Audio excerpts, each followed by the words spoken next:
Milei, nada más, nada menos.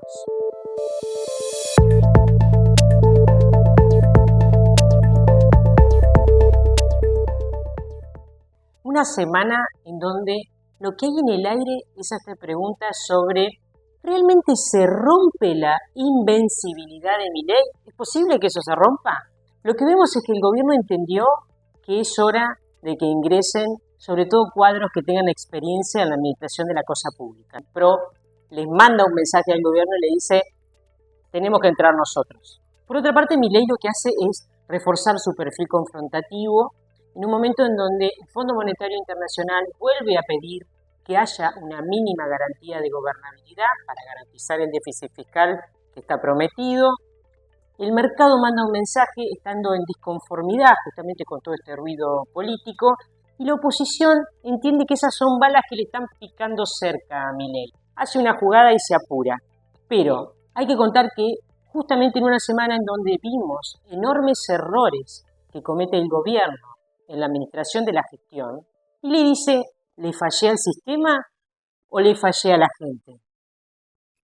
Porque hay una gran crisis de representatividad en lo que tiene que ver con las organizaciones sociales. Los que están enfrente están más desprestigiados, no solamente las organizaciones sociales, el sistema de distribución de alimentos está desprestigiado y también hay una falta de credibilidad sobre la intermediación.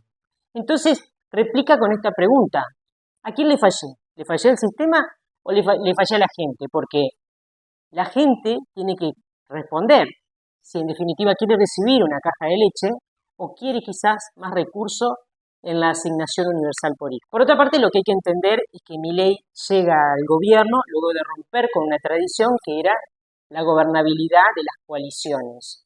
Milei se asume como un líder que tiene el sumo del poder y le cuesta delegar ese poder. También porque quizás entiende que como hay una crisis de representatividad y hay una crisis de la intermediación, él es el que tiene que concentrar el máximo poder en la Argentina. Por otra parte, la discusión en el Congreso, la oposición se da cuenta de que unificada tiene fuerza, pero hace una jugada que se adelanta. Quizás se adelantan a los tiempos cuando esta semana le dan una media sanción a una nueva ley jubilatoria. Quizás no era el momento todavía para eso, y por otra parte se la dejan realmente servida a Milei cuando se niegan a eliminar las jubilaciones de privilegio. Él obviamente toma el guante y dice, yo lo elimino, yo voy a ser el primero que tenga esa actitud, porque nuevamente le vuelvo a decir a los ciudadanos, soy un tipo común y corriente como ustedes que lucha contra la casta. ¿Quién es la casta? Los legisladores de la oposición que obstruyen al gobierno. Hay también que mirar que Milei lo que está tratando es que todos los argentinos observen el Congreso. ¿Por qué? Porque está reuniendo voluntades revolucionarias para la elección del año 2025, en donde lo que Milei quiere hacer es justamente cambiar la configuración del Congreso. Y si las cosas siguen saliéndole así, más o menos bien, va a una elección contundente, porque de alguna manera le estaría cumpliendo con el electorado. Por otra parte, lo que vemos es que ahora el gobierno dice, los gobernadores no son la casta, son nuestros aliados. Los gobernadores tienen muy buena imagen y además al principio tuvieron que sufrir un poco. Algunos dicen, era necesario que se los ajuste un poquito, ¿no? Porque los apretó y luego le está dando recursos. Acaba de ceder obra pública y le está aumentando los recursos a las provincias. De alguna manera también los gobernadores se dan cuenta que tienen un poder y están reconfigurando fuerzas. La jugada de esta semana del gobernador de la provincia de Entre Ríos, Rogelio Frigerio, junto a el gobernador de Córdoba, Martín Yarlora, con el gobernador de Santa Fe, Maximiliano Puyaro, yendo a querer representar el campo y al unísono decir retenciones malditas, es de alguna manera una jugada relevante y estratégica. ¿Por qué?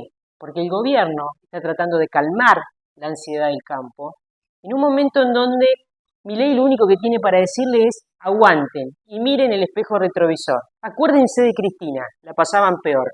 Aguanten hasta que la economía me permita cumplir con las demandas, ¿no? Creo que es una semana realmente trascendental en donde vimos movidas determinantes y en donde vemos un Milei nada más, nada menos.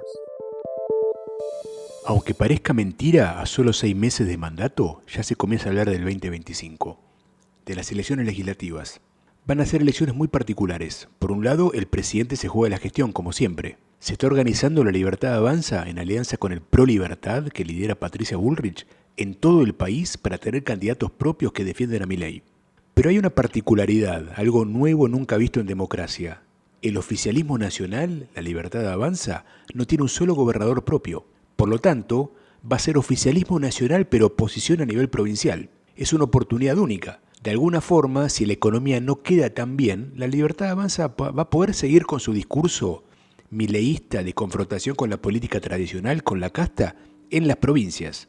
Esto, sin dudas, a la Libertad Avanza le da un plafón interesante. De hecho, creen que si no hay recuperación económica el año que viene o para fines del 2024, aún así son competitivos a nivel electoral. Con todo ese núcleo duro que venimos analizando con Viviana semana tras semana, de los jóvenes, los precarizados, los habitantes del interior profundo, los conservadores religiosos, todos esos sectores que están muy enojados con la política tradicional, serían un núcleo duro que apostaría por Milei aún en situación de recesión, economía planchada, crecimiento cero.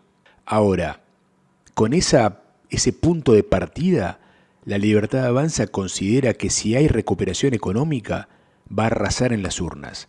¿Qué significa recuperación? Bueno, tiene varias formas, ¿no? La recuperación en B corta, en U, palo de hockey, curva Nike, significa que después de estos primeros 6 meses de gobierno, la economía empieza a recuperarse. ¿Qué sucedería si hay recuperación económica y hay crédito, conformidad, recuperación de salarios, estabilidad macroeconómica, fin de la inflación? Bueno, el oficialismo cree que ahí gana las elecciones con más del 50% a nivel nacional. Por lo tanto, el oficialismo, que está en una euforia de optimismo, cree que gana en cualquier escenario. Se debate entre una victoria moderada si no hay gran recuperación económica y una victoria arrasadora en caso de la recuperación en U o en B corta.